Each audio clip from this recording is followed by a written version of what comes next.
ningali kawontenan melihat keadaan yang terjadi saat ini mawon nggih Pak nggih. Nggih. Niki demo pun mulai kathah.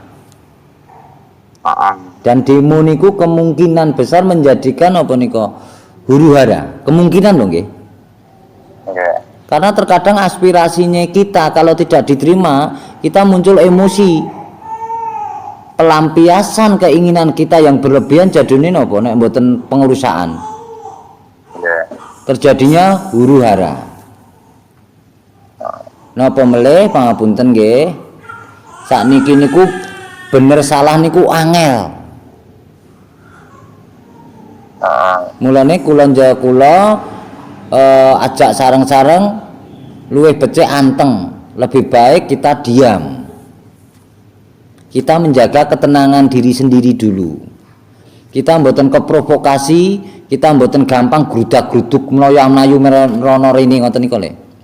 Wingi kula pun matur nggih. Nggih. Niki nek ditingali saking riwayat ataupun cerita, kan pun diserat Eyang Jayabaya to niki teng jangkane. Oke. Bakal enek gara-gara. Sakbubare niku bakal njedul Ratu Adil. Niki gara-gara pun mulai mboten niki. Pun.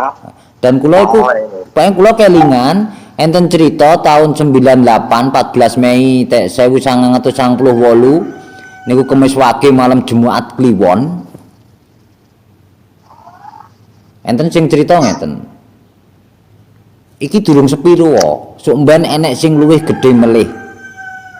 Sing sabar ampun elelu sing gedhe panarimane. Jadi 98 itu nanti ada yang lebih besar lagi. Dan pesene kita harus sabar. Kita tidak berarti mboten melu grudak-gruduk ngoten nggih. Sing gedhe panarimane. Harus banyak bersyukur. Nek wong Jawa ngendikane nrimo paweng pandum. Mulane kula selalu matur, kula selalu ajak-ajak rezeki sithik disyukuri. Ora entuk rezeki rasa gelo, rasa ngresula. Mungkin Gusti menehi rezeki besok. Terus wangsul teng niki wau, teng napa? Titik-titik goro-goro. Nek ditingali mawon sakniki pangapunten. Kados Rusia pun mulai pangapunten nggih ngibarke gendera perang. Yang melibatkan beberapa negara besar. Yang mungkin niki jadi perang dunia ketiga. Jadi sadar napa mboten alam diserat Jayabaya dan seolah-olah Jayabaya mengatur kejadian-kejadian ini seolah-olah nggih. Terlepas dari memang itu sudah jadi ketentuan Tuhan. Tapi kenapa? Pertanyaannya kan ngeten. Kenapa kok Jayabaya menulis seratan-seratan, menulis jongko-jongko niku kok menjadi kenyataan? Nah nggih. Terus sebenarnya siapa Jayabaya niku? Dan siapa Satrio Piningit niku? Dan siapa Ratu Adil niku? Rentetannya panjang loh Pak De. Kita punya nek diriwayatkan di dalam Al-Qur'an niku ada nabi yang mengetahui sesuatu yang belum terjadi. Dan di Quran dijelaskan Nabi Khidir alaihissalam ketika memberi pelajaran kepada Nabi Musa alaihissalam. Kira-kira niki dengan proses alam, proses reinkarnasi, proses titisan, mungkin mboten nek sebenarnya Jayabaya niku ya Nabi Khidir, Satrio Piningit ku ya Nabi Khidir, Ratu Adil niku ya Nabi Khidir. Niku mungkin mboten ya Pak De. Oke. Nah, secara gerambiangan dari semua yang dijongko di surat itu kayaknya ya merujuk ke satu itu, Dan padahal pangapunten nggih Pak De. Satrio Piningit niku punya pasukan. yang ya mungkin yang diistilahkan pangapunten nek ceritane wong-wong nika dikatakan pasukan hitam.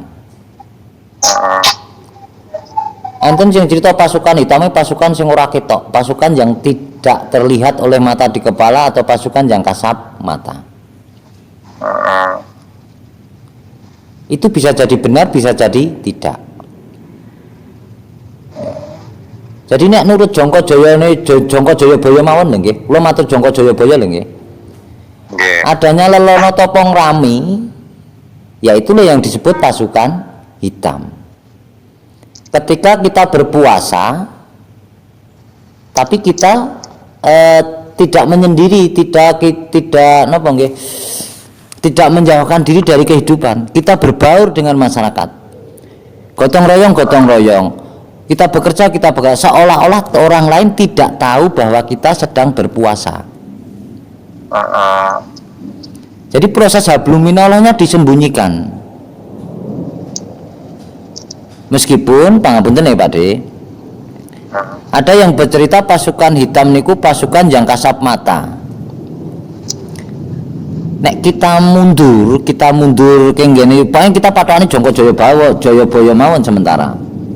Nek patokan yang lain nanti kita bedah bareng-bareng mawon. Pangapunten kula sambil ngopi niki. Iya, monggo. Pasukan hitam itu kan terproses dari alam, dididik oleh alam. Dan pasukan hitam itu manusia-manusia yang oleh Allah dipercaya sebagai penyelamat umat nantinya. Kehidupan niki ada dua unsur, antara yang lahir dan yang batin. Nek dengan materi kita bisa mengatur manusia untuk mengikuti apa yang kita maui, kita kehendaki dengan uang. Tapi nek dengan alam gaib, yang sisi gaibnya, sisi batinnya, ya hanya kesucian jiwa, keimanan kita kepada Allah yang menjadikan kita bisa memerintah alam gaib. Kita punya sejarah, kita punya riwayat tentang Nabi Sulaiman alaihi salam yang punya pasukan jin. Sakit ditami mboten Pak De? Terus pangapunten di Al-Qur'an diriwayatkan Nabi Musa alaihissalam yang tongkatnya itu bisa berubah menjadi ular naga dan membunuh ular-ulare Firaun. Diriwayatkan melih Isa membangkitkan orang yang sudah mati. Kula selalu matur itu bukan mati secara badan jasadnya, tetapi mati jiwanya. Mulane Isa ngendikani bebele atimu. Di dalam Islam dikatakan buta mata hati. Jadi pangapunten, nek mengerucut teng pasukan hitam ataupun pangapunten pasukan Satrio Piningit, dengan kejadian ngeten niki kira-kira ya Pak di pangapunten niki goblok-goblokan kula njenengan mikir mawon, wong ya mboten mudeng ta sebenarnya. Kira-kira apakah benar pasukan hitam ini sudah mempola niki, merekayasa niki? Kira-kira nek jenengan ten pripun Pak De? Nah, menurutku nggih, ampun di istilahnya apa? Sudah diprogram sedikit untuk ada geger, untuk ada bencana, untuk ada dan sebagainya nih. Nggih. Pangapunten. Ini bisa salah paham bagi orang-orang sing mboten percaya. Tapi pangapunten, kita harus mundur juga bahwa Allah itu membuat bencana itu dengan perantara mboten. Iya. Dan ketentuan Allah untuk menghancurkan kehidupan niku nate kula maca teng Al-Adiyat nek mboten klentu. Nek mboten klentu lho kula kesupen. Allah akan menghancurkan kehidupan ketika umat ingkarnya, kemungkarannya melampaui batas. Dan saat ini sing bener dadi salah, sing salah dadi bener. Wong suci wedi cerita bebener. Orang-orang yang paham tentang hukum-hukum Tuhan takut menceritakan sesuatu yang benar menurut Tuhan, tapi yang diceritakan benar menurut manusia. Niku pengingkaran. Terus pangapunten niki gebyahuya. Kita punya satu sosok yang kita kenal di Nusantara selain Jayabaya. Pangapunten nggih? Kita tahu Jayabaya niku Praja Kediri yang jongkone sampai sekarang jadi kenyataan. Dan sepertinya Jongko Jayabaya lah yang membuat rencana-rencana niku dan membuktikan rencana-rencana Jayabaya menjadi kenyataan. Yang kedua, kita punya sosok Soekarno. Ngertosi kula jenengan Pak Karno guru presiden to niku. Nggih. Presiden Republik Indonesia sing tanggal 17 Agustus 45 proklamasi lah ngoten to niku. Nggih. Tapi kita nggak pernah mengkaji di balik Soekarno itu siapa. Kenapa Soekarno wani sumbar Indonesia bakal jadi mercusuar dunia? Menati mireng sumbare Soekarno niku mboten? Nggih. Nggih. Nate mireng nggih Pak? Nggih, nate mireng di pidato Soekarno itu. Tapi kenyataan neng Indonesia mawon Soekarno kok dialelek di sini ku pripun? Padahal Indonesia pengen menjadikan Indonesia itu menjadi negara superpower, negara yang ibaratnya di atas negara-negara yang lain. Soekarno wis mati kok, kan mesti dibantah ngoten niku. Nggih. Soekarno wis mati kok. Sekarang yang dituntut itu jiwa-jiwa Soekarno, jiwa-jiwa perjuangan Soekarno. Soekarno mengentaskan negara-negara yang terjajah biar merdeka. Tapi kita tingali saat niki mawon sing terjadi teng kula jenengan, yang terjadi di Indonesia men pangapunten nggih. Wong-wong pejabat malah memperbudak rakyat. Nggih. Lah kasus korupsi niku.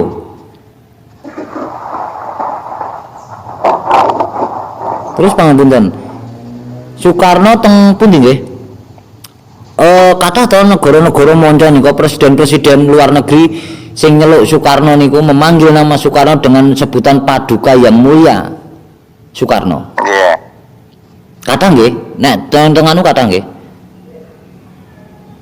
Nate nonton cerita-cerita niku mboten Pak? Raja Inggris sing nate anu.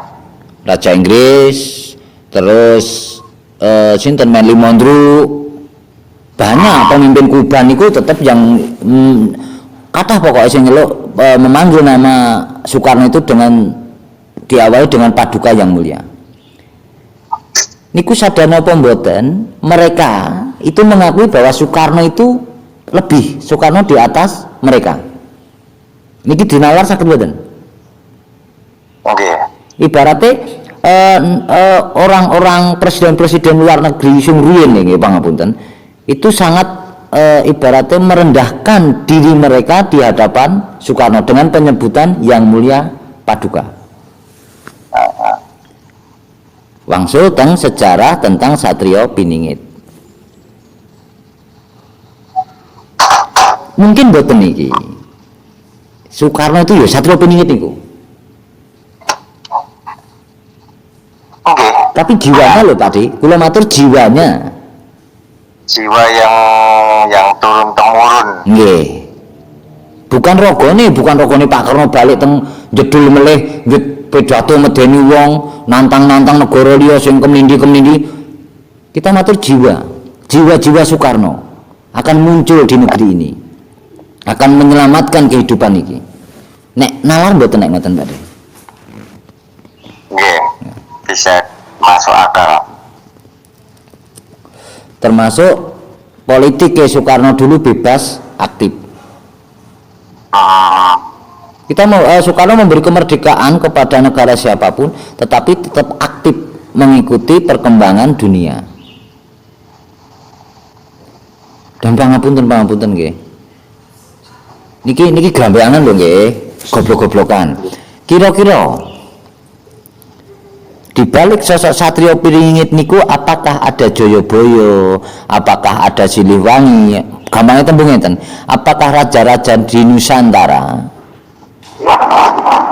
Soekarno, Sudirman, Jenderal Sudirman itu, Bung Tomo itu juga di belakang layar, di belakang namanya Satrio Piningit niku Pak. Kira-kira nek menurut jenengan pripun? Nah, menurut kulo bangke jiwa-jiwa yang kuat yang satu tujuan itu mengumpul menjadi satu di belakang Satrio Piningit itu, Mas. Lah sakniki kados kula jenengan kan kur nyadong to niki. Nggih. Ibarate bismillah mugi diridhoi Gusti Allah kula njenengan pikantuk barokahe Satrio Piningit niku to. Heeh. Dan kita nek pengen dibarokahkan harus menyesuaikan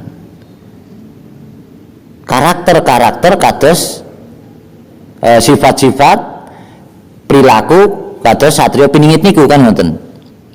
Nggih. Nek teng pundi jongkone Jayabaya insyaallah dibedah niku punan.